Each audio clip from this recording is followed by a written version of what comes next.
Yo, what's up guys? Welcome to Daily Update. Karena besok di 11 Desember 2024 Kraven the Hunter dirilis juga di bioskop setelah banyak sekali penundaan perjalanan panjang dari film ini. So, di video kali ini kita akan memberikan informasi apa saja yang kita tahu sepanjang film itu, dan ini bisa menjadi modal kalian untuk nonton Kraven the Hunter. Dan kita akan memberikan ekspektasi apa nih terkait dengan film ini. Pastikan kalian tonton video ini sampai selesai karena ada banyak sekali informasi-informasi menarik yang bisa membuat kalian hype terhadap film ini guys. Tapi buat teman-teman yang nonton video ini tapi belum subscribe, ayo dong bantu kita untuk subscribe supaya channel ini naik supaya banyak orang bisa nonton channel ini. So langsung saja, Kraven the Hunter.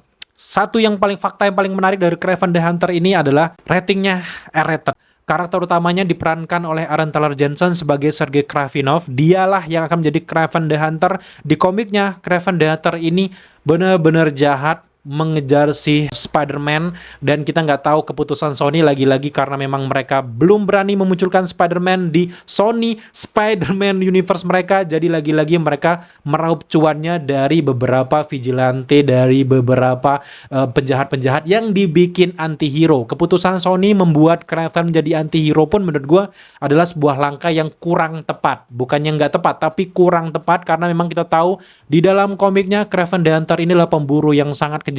Dia adalah musuh bebuyutan dari Spider-Man. Alangkah disayangkan kalau memang nanti dibuat dia ini kayak seolah-olah menjadi superhero. Dari cara asal-usulnya dari trailer kita bisa lihat bahwa dia mendapatkan kekuatan hibridanya itu dari singa yang dia lawan itu, tiba-tiba netes darah ke tubuhnya, boom, tiba-tiba naiklah. Itu kan memang konsep-konsep superhero tahun 2000-an, dimana kita ingat bahwa Spider-Man mendapatkan dari gigitan laba-laba. Kalau zaman sekarang kan agak dibuat semodern mungkin, bisa dari percobaan ini, percobaan itu. Kalau yang kayak digigit laba-laba, ketetesan darah, itu memang konsep lama sebenarnya, tapi gua nggak tahu gimana konsepnya, karena memang di dalam komik asal-usul dari Kraven-nya sedikit berbeda. Dia meminum dan juga memakan ramuan-ramuan yang membuat dia punya kekuatan. Kita nggak tahu langkah Sony membuatnya lebih ke origin story-nya seperti ini bagaimana, karena mungkin biar lebih menggaum gitu, lebih ke singa-singaannya lebih dapet kayaknya. Tapi lagi-lagi menurut gue adalah konsep seperti ini adalah konsep superhero tahun jadul. Tapi semua itu nanti bisa termaafkan asalkan jalan ceritanya itu menarik, penulisan skenario-nya menarik, transisi cerita dari babak 1, babak 2, babak ketiga itu konsisten, nggak yang tiba-tiba ngegantung di babak kedua, terus pas ending tiba-tiba loh kok bisa kayak gini. Itu akan membuat para kritikus langsung marah dan juga memberikan nilai yang kurang menarik, karena memang faktanya di Kraven the Hunter ini banyak sekali teman-teman yang nungguin para reviewer, para kritikus, penilaian untuk bisa menyaksikan Kraven the Hunter ini. Kalau memang kita nih ngomong ini keren banget guys, ini keren, pasti kalian semua mungkin oke, gue bakal nonton. Tapi kalau kita tiba-tiba kita bilang, wah ini pasti banyak juga teman-teman yang, aduh nanti aja deh, nunggu OTT ataupun nunggu streaming aja. Nah, ini yang perlu diperhatikan. Nah, balik lagi ke Kraven the Hunter, satu-satunya karakter yang bikin gue penasaran banget itu bukan Rhino, bukan karakter-karakter The Foreigner dan sebagainya itu, bukan penjahatnya, tapi bapaknya si Sergei Kravinov atau Nikolai Kravinov yang diperankan oleh Russell Crowe ini guys. Kita tahu sendiri, aktor sekelas Russell Crowe nggak mungkin dapat peran yang ecek-ecek yang cuman jadi cameo, cuman jadi bapaknya si Sergei Kravinov aja. Pasti dia ini punya andil yang sangat kuat di dalam filmnya, terbukti dengan setiap trailer-trailer itu jarang banget karakter ini muncul. Cuman di awal trailer pertama itu pun cuman memperlihatkan bagaimana si hubungan masa lalu antara si Sergei dan juga Nikolai ini. Kalau kita membandingkan di dalam komik dan versi live action ini, kalau kita lihat penggambaran Kraven di komik, itu lebih cocok condong dengan ayahnya si Nikolai Kravinov ini. Karena memang dari aksennya, dari gaya bicaranya, dari jahat-jahatnya, dari dia yang memimpin banyak sekali pasukan, itu lebih cocok penggambarnya daripada si Sergei Kravinov yang versi live action ini guys. Kita nggak tahu nanti di filmnya apakah Kraven generasi pertama itu justru adalah si Nikolai Kravinov dibandingkan Sergei Kravinov. Nah, itu yang masih belum tahu. Dan kita tahu sendiri dari gambaran trailernya, si Sergei Kravinov ini akan membunuh ataupun membantai anak buah dari Nikolai Kravinov yang pada akhirnya terjadilah kisah dari cerita ini, pasti hubungan antara ayah dan juga anak emosionalnya gimana, akhirnya mereka bertarung, dan kita akan melihat bagaimana pertarungan puncak antara Nikolai Kravinov dan juga Sergei Kravinov dengan kekuatan mereka masing-masing. Namun yang menarik juga dari film ini tentu saja hadirnya sosok Rhino. Alih-alih kayak The Amazing Spider-Man di mana Rhino-nya kayak pakai baju besi, robot yang lebih masuk akal, di sini justru mereka kembali ke cara tradisional dengan menusukkan serum kayak hasil percobaan gitu ke tubuhnya.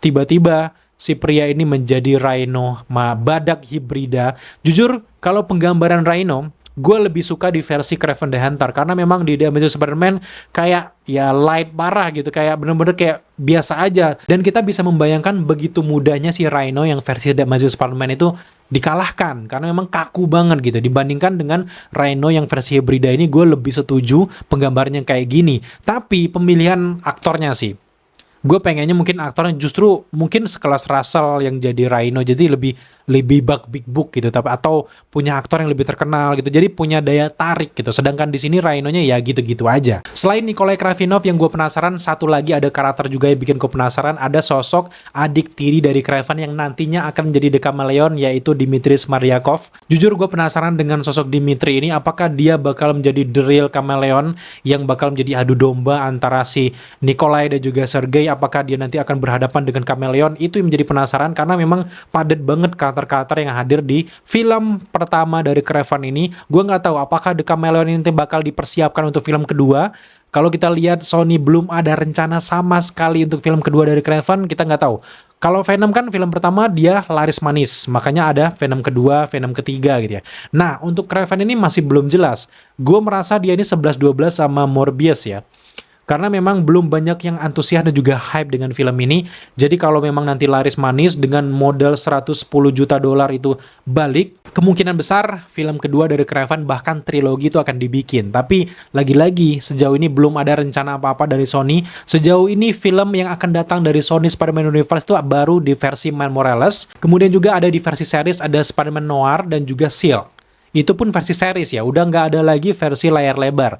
Jadi saran gue untuk Sony Spider-Man Universe, kalau kalian masih inkonsisten terkait dengan film-film dari Sony dan belum bisa memutuskan atau belum bisa mengembalikan Spider-Man di MCU balik ke Sony Spider-Man Universe, mending stop. Atau ini masukan dari gue pribadi adalah kalau Sony Spider-Man Universe pengen dilanjutkan, maka harus ada kepala yang memimpin universe ini. Karena memang Sony Spider-Man Universe itu bahkan bisa bersaing universe-nya dengan Marvel Cinematic Universe dan juga DC Universe, karena memang universe juga karakter mereka sangat-sangat luas. Apalagi kalau kita ngomongin soal Spider-Man, banyak banget karakter dari Spider-Man. Belum lagi ada Venom, anti-Venom, semuanya ada. Termasuk juga Kraven, Morbius.